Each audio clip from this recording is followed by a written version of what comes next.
tardes a todos. Gracias por acompañarnos y gracias, Vicente, por haberme elegido para moderar esta mesa que me apetece mucho después de haber leído las contribuciones de los expertos que nos acompañan. Y bueno, comenzando con la primera pregunta que me surge, el monográfico tiene como objetivo de alguna forma inspirar la gobernanza, los procesos de gobernanza de la ciudad, de la metrópolis, en datos y en tecnología, y cómo la luz de los datos y la tecnología nos pueden inspirar mejores procesos de gobernanza para mejorar esa calidad de vida en las ciudades, la competitividad de las ciudades. Y me gustaría, antes de nada, saber, y empezando por Ana Ariño, cuáles son las conclusiones que sacáis de este trabajo que habéis hecho colectivo tan interesante. ¿Con qué os quedáis? ¿Cuáles son los mensajes más relevantes? Muchas gracias, Elena, y muchas gracias, aprovecho para dar las gracias a Vicente, a la Fundación Rafael del Pino y a la Secretaría de Estado de Comercio por invitarme a participar en el panel de hoy y también en la revista.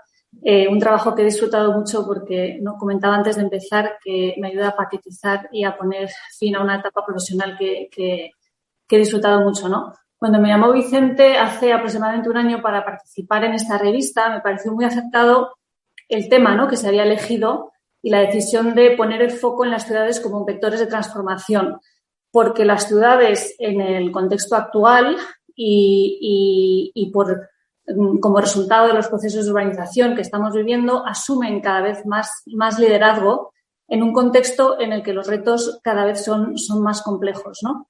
Dijo el alcalde de Denver, Wellington Webb, ¿no?, que el siglo XXI sería el siglo de las ciudades y realmente, como digo, los retos y las oportunidades a los que se enfrentan son complejos. Por ejemplo, el reto de la desigualdad, ¿no?, donde las ciudades son claros motores de crecimiento y, sin embargo, no hemos conseguido que todos tengamos acceso a los beneficios que crean por igual. O el reto de la sostenibilidad, ¿no?, donde las ciudades contribuyen con el 75% de las emisiones de CO2, principalmente a través de edificios y transportes. Todos estos temas se recogen en el monográfico, ¿no?, y en el monográfico ayuda a plantearse una reflexión de cómo las ciudades deberían no solamente gestionar el día a día, ¿no?, y preocuparse por la operación del día a día, que cada vez es más complicada, sino también anticipar el futuro, ¿no?, y intentar moldear, ¿no?, y co-crear ese futuro que nos gustaría tener, ¿no? ¿Con qué me quedo del monográfico? Pues me quedo con que las oportunidades son grandes, los retos muy complejos y en un contexto en el que las ciudades y los ayuntamientos, la verdad que asumen más liderazgo, pero no siempre con más presupuesto y con más flexibilidad de actuación. Y, por tanto, creo que debates como el de hoy, que reflexionan sobre las herramientas que tienen y también sobre las oportunidades de colaboración público-privada, pues son muy importantes. Interesante. Y Diego Puga, que tenemos dos Diegos, va a ser todo el rato, tengo que apelar al apellido. Diego Puga, ¿qué opinas de las conclusiones de este monográfico? Sí, creo que es un acierto que la revista del ICE dedique un número a las ciudades, porque, el mundo es cada vez un mundo más urbano. A Ed Glaeser le gusta decir que las ciudades son el mayor invento del hombre. Y no solo eso, sino que cada vez, más población vive en ciudades. Las ciudades son más importantes en cuanto a motor de innovación, de producción, en todos los aspectos, ¿no? Pero a la vez, las ciudades es algo que va cambiando en el tiempo y cambian de manera colectiva, pero también a nivel individual, como ejemplifica muy bien la contribución de Ana Ariño en este número, ¿no? Las ciudades exitosas son las ciudades que, como Nueva York, se reinventan una y otra vez. Cada vez que hay un periodo de crisis, saben salir adelante cambiando de nuevo, ¿no? Y, por tanto, entender este proceso de cambio, tanto a nivel individual como colectivo, es importante, ¿no? Y aquí, pues realmente Vicente Montes ha hecho una gran labor combinando muchos aspectos, ¿no? Combinando autores que vienen del mundo académico o del mundo más de gestión directa de las ciudades, de un trasfondo más de economía o de sociología o de gobernanza, y a la vez combinando el aprender de experiencias internacionales con un poco la localización del caso español, ¿no? Y no solamente aprender a nivel global, sino aprender específicamente en el caso español que tenemos que tener en mente, ¿no?, de cara a este cambio continuo de las ciudades. ¿Y Diego Soroa? Pues yo me quedo, la verdad es que con un montón de aprendizajes, sobre todo creo que primero la selección de temas que se ha hecho, de temáticas que ha hecho los editores Vicente y Nerice ha sido excepcional y me parece como muy comprensiva, ¿no? De temas de sostenibilidad, nuevas tecnologías, la innovación y la reinvención, que parecen como tan vigentes y tan importantes, y una gran cuestión para mí, que todavía estoy estudiando, que es el tema de la densidad, que con tanta extensión y profundizaje ha tratado Diego Puga, el tema de la experimentación regulatoria, que me parece también definitiva, gobernanza, pandemia, desigualdad, atracción de talento, que ha tratado el propio Vicente, son todo temas que me interesan un montón y la verdad es que me ha encantado profundizar en cada uno de ellos. Me quedo con la necesidad de incorporar perspectivas diversas y de aprender de las experiencias exitosas y de asumir riesgos en estas épocas de incertidumbre. Y la verdad es que ha sido, como decía, un privilegio participar en esta edición de la revista y pues por eso pues me queda sobre todo la sensación de gratitud. Pues me gusta mucho tu reflexión, Diego Soroa. Al comienzo de tu artículo, solo si somos capaces de imaginar el tipo de ciudad que queremos conseguir, podremos convertirnos en arquitectos de su futuro. Y aquí inmediatamente me surge la cuestión o la pregunta a tres expertos como sois vosotros, si sois capaces de imaginar esa ciudad que queremos todos y cuáles serían las características más relevantes. Podemos empezar con el mismo Diego Soroa. Uh-huh. Pues esta cuestión de la imaginación me parece súper relevante y súper bonito. El interpretar esta idea, la acción de imaginar como la de generar imágenes sobre el futuro deseado o no deseado. Imágenes en torno a las cuales podamos agrupar nuestros esfuerzos, nuestras inversiones, nuestro trabajo, etcétera. Yo creo que en estos momentos de cambio exponencial tan acelerado, creo que esta capacidad de crear estas imágenes y de alinearse en torno a estas imágenes de futuro es especialmente relevante, pues no solo para evitar futuros no deseables, sino para aprovechar oportunidades, ¿no? Que me parece que es tan relevante como lo anterior. Y creo que no lo hacemos demasiado bien. Me parece, tengo la sensación de que este cambio exponencial nos está exigiendo una capacidad de prospección y de proyectiva que no tenemos. Somos muy buenos de forma retrospectiva, intentando comprender, por ejemplo, cuál ha sido el impacto de ciertas tecnologías, cuál ha sido la relación causa-efecto, cuando tenemos los datos, ¿no? Para analizar ese histórico, pero en cambio cuando tenemos que hacer proyecciones a futuro nos cuesta. Y esas proyecciones, como decía, son especialmente relevantes a la luz de las tecnologías que están, digamos, afectando a nuestras realidades, ¿no? Ahora yo creo que lo que damos por cierto es solo temporalmente válido. Lo que en el pasado han sido certezas estables durante 50, 100 años, etcétera, los vectores principales que determinaban la forma y el diseño y las variables que perseguíamos el diseño de la ciudad, pues algunos de ellos están cambiando considerablemente, ¿no? Durante el artículo he hecho el ejercicio de intentar comprender de forma retrospectiva el impacto de tecnologías concretas como el ascensor o el coche tuvieron en la forma de la ciudad.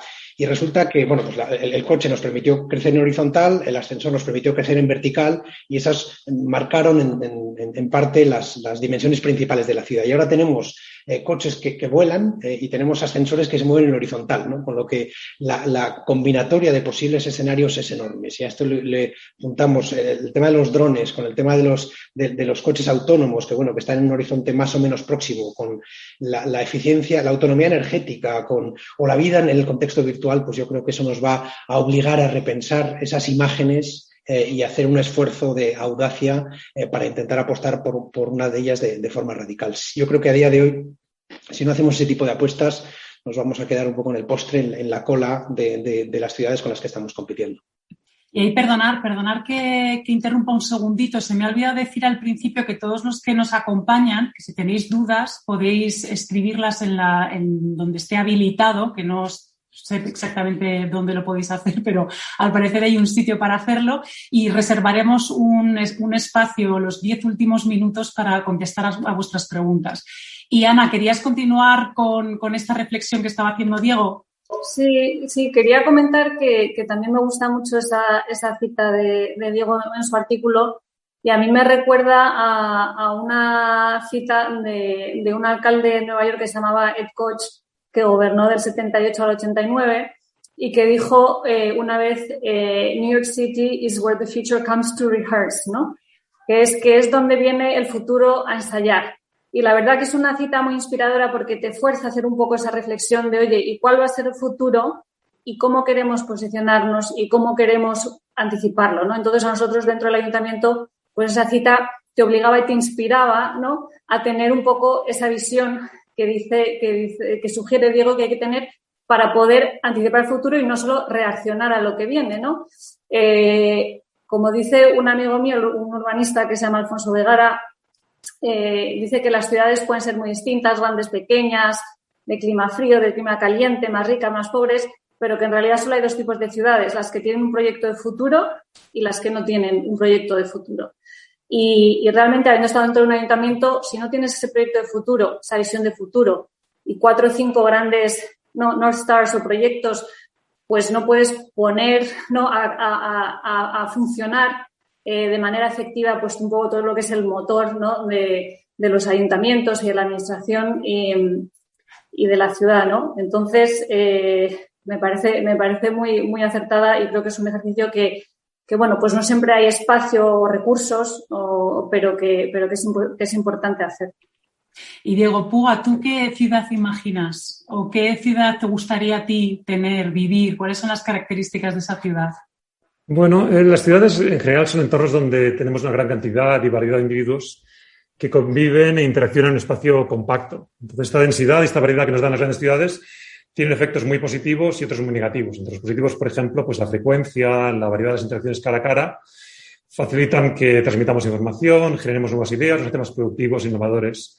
Hay efectos negativos también, pues desde la congestión, que nos hace perder tiempo y buen humor en el tráfico, a la contaminación, que nos va agotando la salud poco a poco, ¿no? Entonces, de alguna manera, la ciudad que queremos imaginar es una ciudad que promueve estos beneficios de la densidad, tratando de mitigar los inconvenientes, ¿no? Y aquí esta imaginación que pide Diego Soroa es importante porque hay características de las ciudades a las que nos hemos acostumbrado que nos pueden parecer algo inevitable y que quizá no lo son, ¿no? O sea, por ejemplo, si pensamos en el pasado, pues hubo un tiempo en el que las ciudades eran un sinónimo de podredumbre y enfermedad. A mediados del siglo XIX, la juventud en las ciudades tenía esperanza de vida entre 10 y 12 años más baja que en las zonas rurales. Y, de hecho, la esperanza de vida de las ciudades solamente superó, tanto en Europa como en Estados Unidos, la de las zonas rurales, a partir de 1930.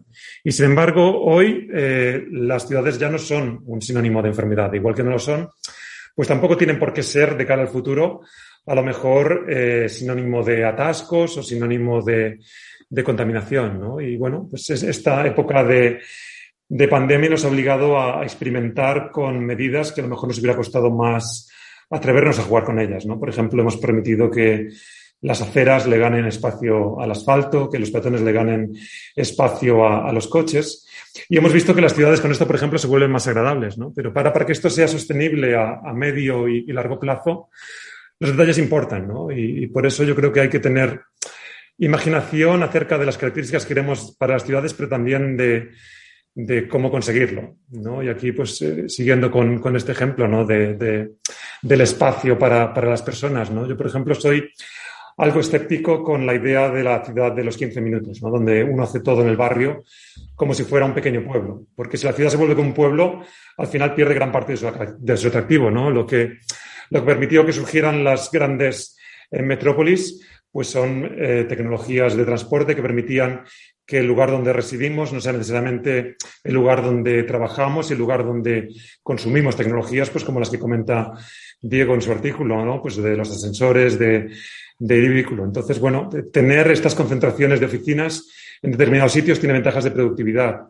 Tener concentraciones de lugares de ocio, pues también nos permite ir de bares o combinar actividades como ir al teatro y a un restaurante con más facilidad, ¿no? Entonces, por eso me parecen más efectivas las políticas que mantienen una metrópolis amplia, integrada y que promueven la sostenibilidad promocionando un transporte público y moderno, eficiente o bicicleta, más que limitando los desplazamientos. Así que, bueno, enlazando un poco con lo que comentaba Diego, ¿no? O sea, yo creo que hace falta imaginación para ver lo que queremos, pero también para ver qué herramientas son más efectivas para conseguirlo.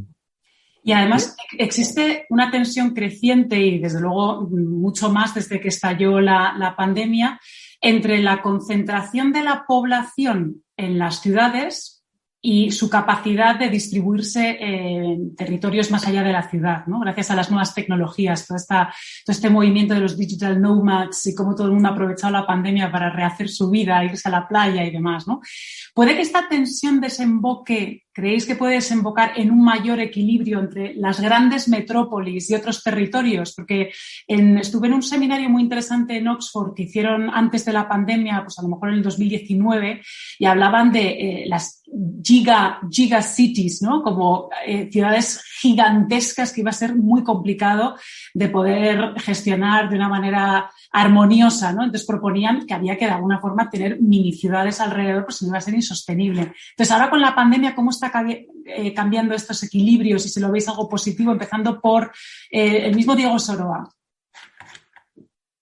Pues el tema de la pandemia para mí ha sido una oportunidad de experimentación simultánea a nivel mundial sobre nuevas formas, nuevas tecnologías y nuevas realidades que me parece súper interesante. Y creo que una de las conclusiones claras es que efectivamente se puede trabajar de forma remota. Ahora que estamos volviendo a cierta normalidad, pues parece que muchas empresas están optando por mantener en cierta medida las ventajas del trabajo en remoto y también favorecer las ventajas del encuentro. Con lo que yo creo que ya este contexto de la pandemia nos ha obligado a crear imágenes nuevas de lo que podría ser nuestra rutina. Ya solo por eso me parece muy relevante. Estamos ahora al principio de la curva de las tecnologías de la no movilidad, de las tecnologías como esta que nos une a través de Zoom, de videoconferencias, que realmente, si lo pensamos, hemos empezado a utilizar pues no hace más de 2 años y ahora ya los tenemos como el día a día, como la normalidad y todavía estamos al principio. Yo creo que todavía partimos de la percepción de la certeza, ¿no? De que no hay nada que sustituya al contacto físico y en realidad, bueno, pues eso es una hipótesis que quizás dentro de unos años haya que revisar, porque ahora nuestra experiencia física está limitada por nuestra experiencia sensorial. Yo escucho lo que soy capaz de escuchar físicamente o siento, huelo lo que soy capaz de oler, incluso el tacto, etcétera, pero ya vemos que uno a uno todos los sentidos están siendo suplementados o amplificados a través de la tecnología y puede ser, y esto es una provocación, que el estar juntos a distancia, en remoto, a través de la tecnología, sea una experiencia más completa que el estar físicamente juntos. Si eso es así, es posible que todas las ventajas que le demos a la proximidad, pues haya que, por lo menos, distribuirlas entre lo que es lo físico y lo que es lo tecnológico. Y creo que la pandemia nos ha abierto la puerta a esa duda, a esa posibilidad, que me parece súper interesante explorar. Y Ana, ¿tú qué opinas de esta cuestión de al final vamos a terminar alimentando esa gigaciudad o se está empezando a equilibrar la cosa entre la ciudad y otros territorios más allá? Pues, a ver, me parece muy interesante las afirmaciones provocadoras de Diego, porque realmente es un ejercicio muy interesante hacerlo, ¿no? A nivel intelectual. O sea, yo creo que algunas de las tendencias y los factores que atraían, por ejemplo, el talento y las personas a Nueva York, esos no han desaparecido, ¿no? Siguen estando ahí. Y ahora lo que estamos viendo, pues, aunque ha sido, por ejemplo, en Nueva York, pues el 30% de los hoteles han cerrado, ¿no? Por lo menos temporalmente, porque ya no hay tanta demanda, porque las personas deciden viajar de otra manera y muchos de esos viajes internacionales por trabajo, pues ahora no se están realizando, ¿no? Y muchas personas, estuve ahí la semana pasada, pues siguen trabajando desde casa, ¿no? Y una empresa como Google ha dicho que en principio iban a volver en septiembre y ahora lo ha retrasado hasta enero, ¿no? Entonces, un poco la pregunta es, ¿eso se va a mantener o eso se va a revertir, ¿no? Estaba leyendo una entrevista que le hicieron a Enrico Moretti, ¿no? Hace un par de semanas sobre investigaciones que ahora ha hecho hace poco sobre el porcentaje de puestos de trabajo en Estados Unidos que se anuncian que son 100% en remoto y dice que se han incrementado por 3, pero que han pasado de ser el 2% prepandemia al 6%. Entonces, claro, pues es un incremento muy grande, pero sigue siendo un porcentaje muy pequeño, ¿no? De todos los puestos de trabajo abiertos ahora mismo que pueden hacerse 100% en remoto. Google y otras empresas, ¿no? Están diciendo, oye, pues 2 o 3 días en la oficina.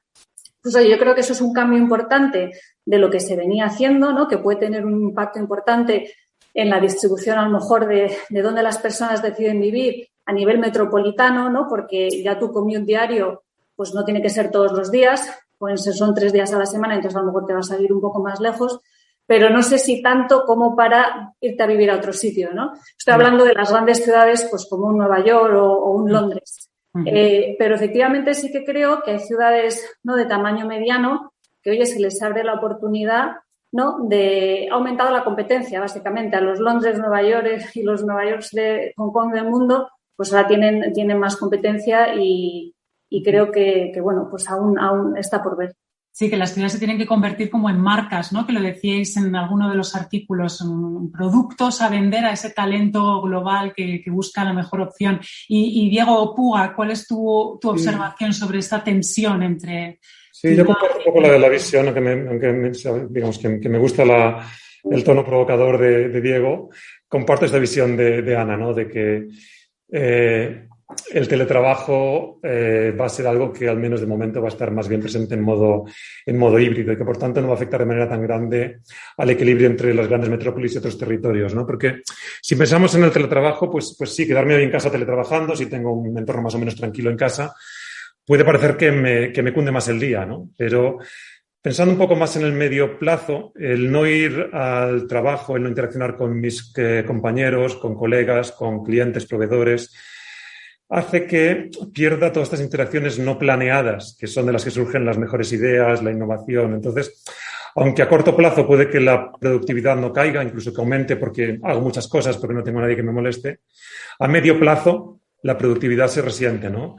Y esto es así a nivel de empresa, pero también a nivel de individual, donde el que se quede teletrabajando todo el día cuando sus compañeros lo hacen también se va a quedar descolgado, ¿no? Entonces, pienso que lo más habitual va a ser un modo híbrido, ¿no? Donde a lo mejor voy un par de días o 3 a la oficina y 2 o 3 me quedo en casa. Y si es así, pues lo que comentaba Ana, ¿no? Que esto no cambia tanto la decisión de si quiero estar en una gran ciudad o en un sitio pequeño. Porque si tengo que ir a la oficina 3 días a la semana, por mucho que me guste, no me voy a ir al Pirineo aragonés o a la Desembocadura del Miño, sino que voy a tener que seguir estando en una gran ciudad, ¿no? Entonces va a cambiar más bien el peso que le doy a estar cerca de mi trabajo. Ahora a lo mejor si solamente voy 3 días a la semana, digo, bueno, pues voy a darle más peso a donde vivo. Para alguna gente será vivir en las afueras y estar en un sitio con más espacio en casa o más cerca de la naturaleza. Pero para otra gente será a lo mejor estar en lugares de ocio y estar en barrios muy céntricos con mucha vida, mucha actividad de ocio, teatros, bares, restaurantes, ¿no? Entonces esto sí que seguramente va a cambiar más el equilibrio no tanto entre grandes metrópolis y otros territorios, sino el equilibrio entre ciudades, donde las ciudades con más características atractivas van a ganar, y el equilibrio entre barrios dentro de la misma ciudad, ¿no? Donde barrios tradicionalmente comerciales o de oficinas van a perder demanda porque las empresas, teniendo trabajadores que están parte de la semana fuera de la oficina, van a necesitar menos espacio y las personas que vivían en esos mismos barrios van a decir, ahora ya no necesito estar cerca de la oficina.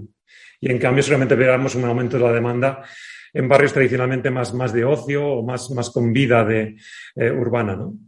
Qué interesante. Y esto nos lleva a la siguiente pregunta. Sí, perdona, Ana, ¿querías decir algo? Nada, bueno, solo iba a complementar, añadir que si ves, ¿no?, poniendo otra vez el mercado de Nueva York a lo mejor como referencia, si ayuda, si ves lo que han hecho las grandes tecnológicas, que ahora son grandes empresas, ¿no?, employers de Nueva York, durante la pandemia, pues confirma que la inversión en la oficina y el trabajo presencial sigue siendo una parte core de su estrategia, porque en los últimos 12 meses TikTok ha cogido un lease de 7 plantas en Midtown, Facebook ha comprado un edificio, Google acaba de anunciar este mes que compra otro edificio de 2.000 millones, es el tercero que compra en Nueva York, a pesar de que ellos mismos todavía no han pedido a la gente que vuelva hasta enero, ¿no? Entonces, pues eso te dice ahí, por lo menos en este sector, ¿no?, que será un mix. Y súper interesante eso. Y en línea con lo que estábamos hablando de cómo las ciudades tienen que ponerse la pila, ¿no?, para competir en este escenario global, Ana hace un análisis extraordinario de cómo la ciudad de Nueva York, el ayuntamiento apostó por el desarrollo de esa economía de la innovación, de esa economía del conocimiento, que pudiera garantizar su liderazgo global, ¿no?, más allá de lo que es el sector financiero, que siempre se ha identificado mucho en New York con el mundo financiero. Y bueno, esto ha supuesto que unos años después de esas inversiones y de esas apuestas y de esas políticas, pues Nueva York se ha convertido en el segundo ecosistema de emprendimiento más importante del mundo. Entonces, aquí la pregunta que a mí me surgía es, ¿creéis que este caso de éxito puede replicarse en ciudades como Madrid o Barcelona, aprovechando la llegada además de los fondos europeos? No sé si, Ana, tienes hay una opinión al respecto.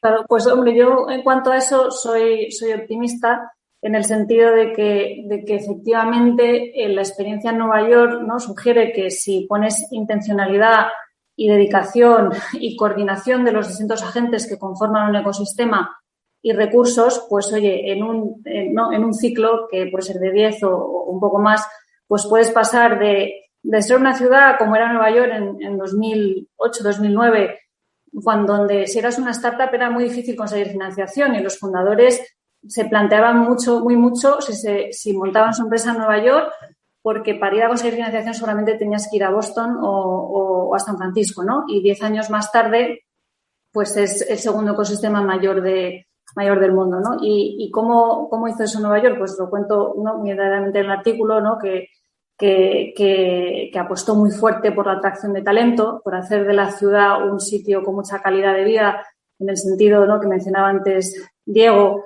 de más amable para vivir, un poco intentando también enfrentarse a los retos que tiene Nueva York, que tiene muchos, ¿no?, de infraestructuras envejecidas y alto coste de vida. Y entonces, pues hizo una serie de proyectos, intervenciones urbanísticas que iban en el sentido de diferenciarla de otras ciudades, de intentar reducir los costes de la vivienda, de provisionar parques para los ciudadanos. Y luego, pues se apoyó mucho en sus fortalezas, ¿no?, en el tejido industrial que ya tenía, y en los sectores en los que Nueva York era fuerte para crear un ecosistema de innovación en torno a eso. Se apoyó en su carácter internacional, ¿no?, porque, por ejemplo, es una de las ventajas de las fortalezas de Nueva York versus a Silicon Valley. En Nueva York llegan las visas H1B, que son las visas para talento cualificado, pues en Nueva York llegaban como el 30% de las visas, mientras que en San Francisco el 4% de las visas, ¿no? Entonces, es una ciudad muy abierta a la inmigración, muy internacional. Y entonces se han hecho muchas inversiones de este tipo. Yo creo que en España pues se podría hacer lo mismo y, de hecho, creo que no estamos tan lejos, a lo mejor, como creemos. Estaba leyendo el otro día un informe que creo que es el más exhaustivo en cuanto a rankings de ecosistemas de innovación que hace Startup Genome, y España no está en el top 35, pero en la lista de los top 100 emergentes pues ya aparece en los top 6 Madrid, Barcelona. La semana pasada estuve en Málaga y también es un ecosistema de innovación creciente, la zona de Bilbao. Con lo cual, pues oye, es un ecosistema, ¿no?, es un ecosistema emergente. Ahora hay una oportunidad con los fondos europeos, políticas públicas que parece que son favorables, como la ley de startups, y bueno, pues hay una oportunidad y lo que hay que hacer es, claro, hay que hacerlo, ¿no?, y ejecutarlo. Y un poco el playbook que recomendaría, pues que funcionó, ¿no?, en Nueva York y en otros sitios, pues apalancarte en tus fortalezas e intentar ser muy creativo en esa atracción de talento que comentábamos antes, que es por lo que las ciudades realmente compiten. Y Diego Soroa, ¿qué opinas tú? ¿Tú ves aquí potencial para llegar a estos casos de éxito y salir de esa órbita de emergentes para consolidarnos un poco? Sí, yo en la línea con lo que estaba argumentando antes, creo que tenemos una oportunidad excepcional en España de atraer talento internacional precisamente por esa posibilidad de trabajar en remoto, ¿no? La gente prefiere estar en un contexto que culturalmente y climatológicamente es amable, que sí puede elegir que estar en otros, ¿no? Entonces ahí yo creo que tenemos una baza muy fuerte por esa posibilidad de atraer talento, o sea, de atraer trabajadores remotos. Luego está la posibilidad de atraer talento, de atraer inversiones atractivas o de proyectos audaces. Y yo creo que ahí también tenemos una posibilidad, más que intentar competir a nivel financiero, yo creo que a nivel regulatorio, legislativo, podríamos marcar, se podría marcar la diferencia. Así que en ese caso soy muy optimista. Soy un poco pesimista cuando buscamos la réplica de fórmulas de éxito de otros contextos, ¿no? Me viene a la mente el efecto Guggenheim, que tantas otras ciudades han querido replicar. De hecho, incluso ahora, pues en mi tierra, en Vizcaya, se está queriendo replicar con un segundo Guggenheim, ¿no? Y eso, pues ese éxito responde a una coyuntura y a una audacia. Yo diría que creo que si queremos copiar algo es lo que habría que intentar copiar, ¿no? Unas apuestas radicales y audaces que van más en relación, como decían, a la experimentación, a esa capacidad de transformación, resiliencia o a un enfoque sistémico que al copiar en modelos concretos, ¿no? Me parece, decías al principio que que efectivamente las ciudades tienen que posicionarse como marcas para competir en el panorama internacional, y hay algunas ciudades que lo están haciendo de forma, vamos, sin ningún tipo de complejo. Dentro de poco viajo a Arabia Saudí a este proyecto de NEOM, de The Line, que es una ciudad que atraviesa 170 kilómetros, atraviesa 3 países. Entonces, podremos argumentar en favor o en contra, pero nadie puede negar la audacia y la radicalidad de ese proyecto, ¿no? Pues con ese tipo de planteamientos radicales creo que van a tener que competir nuestras ciudades a futuro. Pues anda que no es un reto eso. Diego Puga, ¿qué opinas de esto? Sí, de las oportunidades que tenemos aquí en España, ciudades como Madrid, Barcelona, las demás.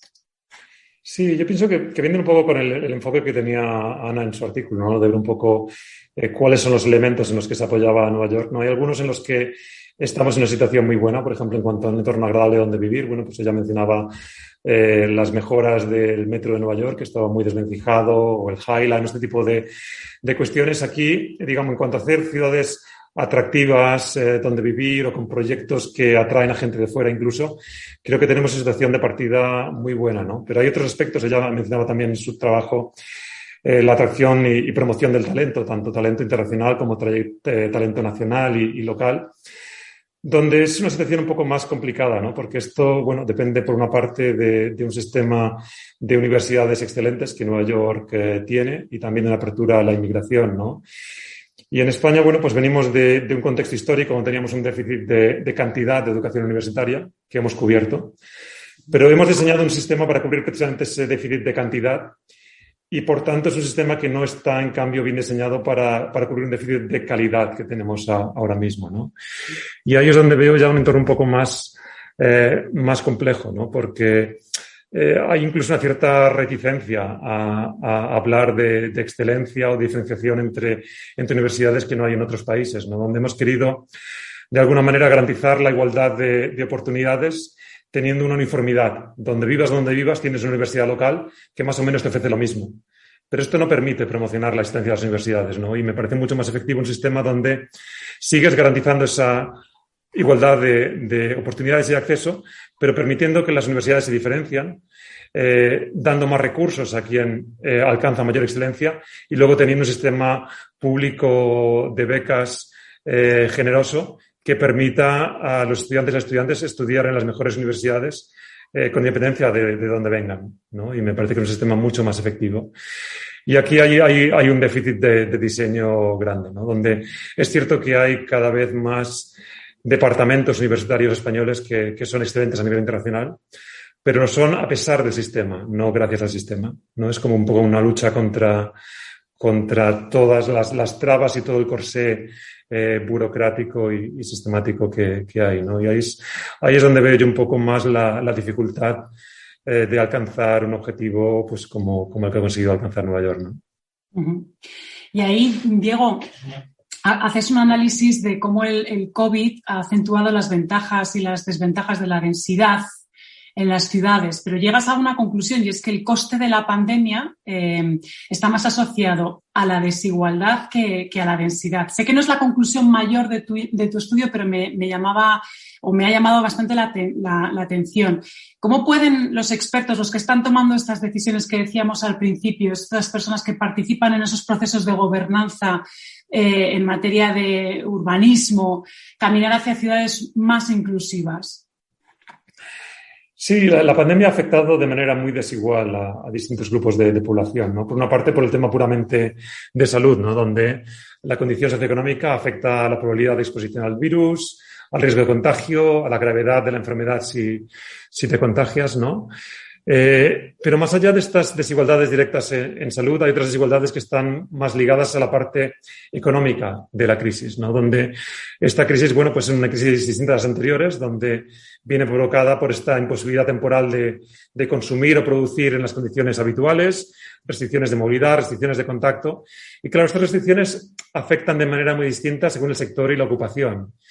Y los trabajadores con menor nivel socioeconómico se concentran más en sectores y en ocupaciones que se han visto más afectados por la pandemia, ¿no? Entonces, bueno, ¿qué podemos hacer para remediar esto? Pues aquí hay un par de cosas que se han hecho que han funcionado bien.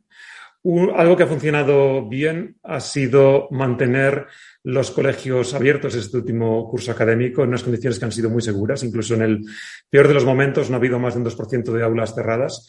Y esto es algo que otros países no han logrado sacar adelante. Incluso en Estados Unidos pues no ha sido posible, ¿no? Y esto ha sido muy importante porque se ha visto ya durante el periodo en el que sí estuvieron las clases confinadas que esto, tanto en España como en el resto del mundo, tiene efectos muy desiguales. Aquellos estudiantes que tienen padres y madres con un nivel económico mayor, con estudios, de pronto les tienen en casa y han visto, por ejemplo, si ves resultados en exámenes de matemáticas, de pronto les va mucho mejor, porque ahora encima están los padres y madres en casa y les echan una mano con los deberes. Y los que no, en cambio, han visto caer de manera dramática los resultados. Y esto, de alguna manera, en España se ha mitigado manteniendo los colegios abiertos, ¿no? Eso ha sido, creo, una herramienta importante. Una segunda herramienta importante han sido los ERTEs por causa de fuerza mayor, ¿no? Que han evitado algo que típicamente pasaba en España, si cuando llegaba una crisis había un aumento de desempleo mucho mayor que en otros países. Y los ERTE han permitido mantener las relaciones laborables activas para el momento en que la empresa saliera adelante, y esto ha funcionado muy bien. De manera que, bueno, a día de hoy estamos con más trabajadores empleados que antes de la pandemia, ¿no? Pero esto no ha funcionado para todo el mundo. Es decir, los ERTEs han funcionado muy bien para trabajadores que tenían un contrato permanente, que han visto cómo las empresas pasaban un ERTE y en la mayor parte de los casos luego volvían a estar trabajando. Pero los trabajadores que tenían contratos temporales, fundamentalmente jóvenes en mayoría, también más mujeres que hombres, han visto simplemente que estos contratos no se veían renovados, ¿no? Entonces, tenemos una crisis que, como las anteriores, al final acaba impactando mucho más a los jóvenes y a aquellos que tienen unas condiciones laborales más precarias que a las generaciones más mayores o que tienen un trabajo más estable, ¿no? Y aquí es donde seguimos una y otra vez tropezando. Cada crisis decimos, bueno, pues para la próxima vez tenemos que solucionar esto, tenemos que mitigar esta dualidad del mercado laboral español, pero ahora que estamos saliendo a lo mejor no es el momento de cambiar esto, y cuando realmente queremos cambiarlo nos pilla la siguiente y de nuevo machaca a los jóvenes más que los demás, ¿no? Y en ese sentido de la desigualdad, Ana, comentabais en vuestro artículo cómo Amazon trató de poner una fábrica.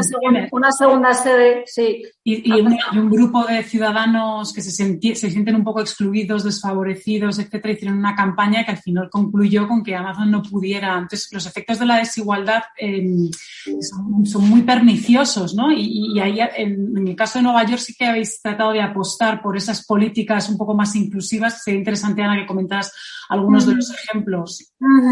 Sí. La lucha contra la desigualdad, a ver, yo digo es que la lucha contra la desigualdad es un lujo que Nueva York se puede permitir, sobre todo en una época de crecimiento sin precedentes y muy sostenido antes de la crisis, ¿no? Durante más de 10 años. Entonces, se ha intentado hacer mucho al respecto, porque es una de las ciudades donde, como he dicho, pues más crecimiento ha habido y, sin embargo, las oportunidades están muy polarizadas y la desigualdad ha aumentado mucho. Aquí yo resaltaría, bueno, se han hecho muchas cosas. Inversiones en educación, que comentaba Diego Púa, creo que son fundamentales. En Nueva York se lanzó Universal Pre-K, básicamente guarderías gratis para niños de 3 y 4 años. Ahora mismo creo que acogen a 70.000 niños, que es un programa que el presidente Biden está también intentando impulsar, ¿no?, a nivel nacional. Se ha invertido mucho en vivienda asequible, ¿no? Vivienda asequible, esto es vivienda de propiedad privada, pero donde el gobierno, a través de incentivos fiscales, subvenciona su promoción a cambio de que los promotores dediquen un porcentaje de esa vivienda asequible a familias en ciertas horquillas de ingresos, no solo familias de rentas bajas, sino también de rentas moderadas, ¿no? Para que pues los profesores, los policías, ¿no?, pues las personas que viven en Nueva York pues no puedan vivir sin tener que dedicar el 30, el 50% de sus ingresos a pagar un alquiler, ¿no? En este sentido, pues hay un programa de vivienda asequible para crear o preservar 300.000 unidades de viviendas, que son muchas, porque en San Francisco hay 378.000, o sea que es como si Nueva York estuviera construyendo un pequeño San Francisco no asequible para acomodar el crecimiento. También hacer un punto sobre la infraestructura urbana, ¿no?, que creo que es fundamental. Efectivamente, en Nueva York también se ha visto, como decía Diego, que los más afectados, por ejemplo, pues han sido gente que vive en el Bronx y no gente que vive en Manhattan, donde en Manhattan los contactos y los fallecimientos han sido menores, ¿no?, que en el resto de Nueva York, a pesar de que es el condado más denso.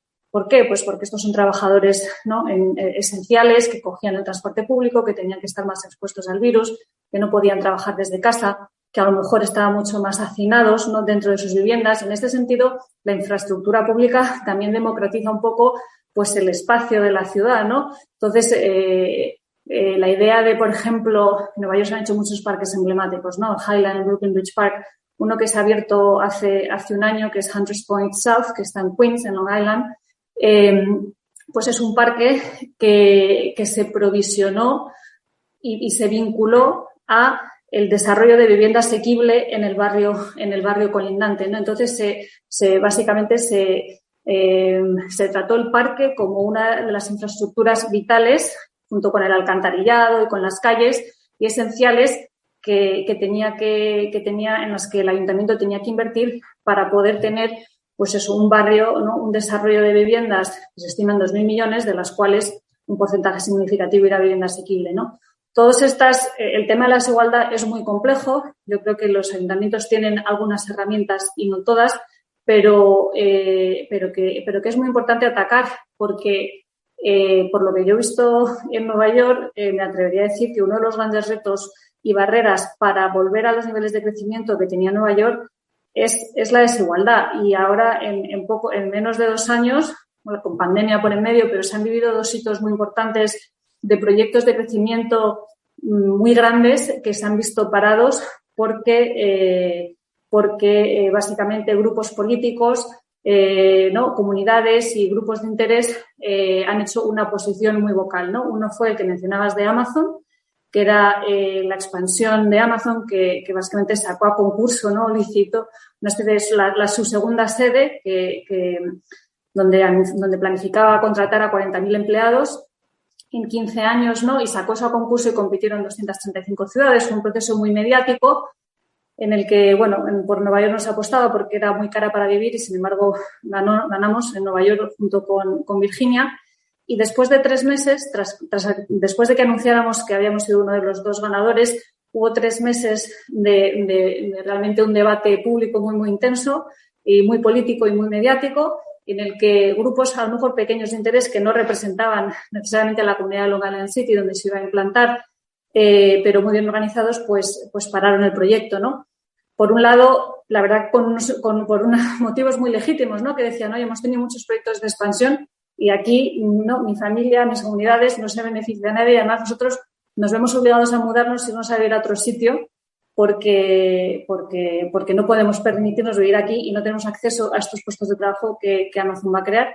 Y por otro lado, si queremos escalar fórmulas de educación y programas de educación que realmente alternativas a la universidad o complementarias, que sean un camino para estos, ¿no?, demográficos menos privilegiados y para que tengan acceso a esas oportunidades, necesitas trabajar con una empresa como Amazon que vaya a contratar 40.000 personas y que te permita planificar esas inversiones en educación y con esa escala para probar modelos que funcionen. Entonces, eso ha sido uno y por no extenderme demasiado, no os cuento el segundo, pero ha habido otro gran proyecto de crecimiento en Brooklyn, en Sunset Park, de un grupo que se llamaba Industry City, que también no ha conseguido la rezonificación que buscaban y también se ha parado un poco en este mismo contexto, ¿no? Entonces, grandes proyectos de desarrollo que requieran de aprobaciones, ¿no?, del Consejo y de la comunidad, pues se están viendo detenidos y creo que pues, es una barrera muy importante al crecimiento.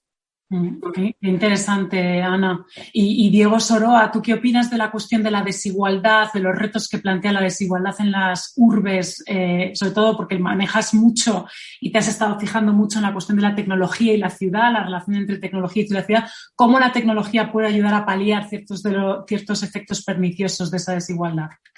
Pues sinceramente yo por ahora tengo más preguntas que respuestas al respecto. Sí que estamos viendo que hay nuevas desigualdades que están generándose precisamente por los nuevos modelos de negocio basados en tecnologías. Estoy hablando de lo que comentaba Fernando Fernández Monge en su artículo, que estudiaba las plataformas tecnológicas. Ahora estamos viendo que las ciudades en el pasado se enfrentaban a problemas como el de la gentrificación, que es la sustitución de una población original por otra que tiene un estatus socioeconómico más alto, y ahora vemos que las nuevas plataformas están trayendo nuevos tipos de sustitutos. Ya no es solo gentrificación, sino turistificación, por ejemplo, que ahora durante la pandemia ha sido un poco más evidente, pero hay barrios en Barcelona o en Madrid en que los residentes habituales han sido desplazados por turistas, porque se estaban dedicando a través de estas plataformas estos espacios domésticos al alquiler para turistas. Y esto lo estamos viendo sistemáticamente, pues que los restaurantes ahora están también siendo afectados por este concepto de dark kitchens, que son cocinas en plataforma, pues que de nuevo trastocan y remueven el modus o el sustento, ¿no?, de muchísimos pequeños negocios. Yo ahí la gran duda que tengo es en qué medida vamos a ser capaces de contrarrestar a tiempo esos desequilibrios y esas crecientes diferencias que hay, esas desigualdades crecientes, ¿no? En ese sentido, la verdad es que, insisto, más preguntas y dudas que respuestas, pero creo que debería ser una preocupación muy importante. También son relevantes los esfuerzos que en otros contextos, como por ejemplo en Estados Unidos, están haciendo de renta básica universal, que entiendo que todavía esto tiene un tinte político como muy, muy grande, pero parece que en unos y en otros contextos, independientemente del enfoque político, se está analizando esta posibilidad de aplicar tasas a las fuerzas robotizadas, a la inteligencia artificial, a la economía del algoritmo, para intentar suplir esas crecientes desigualdades. Yo no sé si es la solución, pero entiendo que habrá que probar.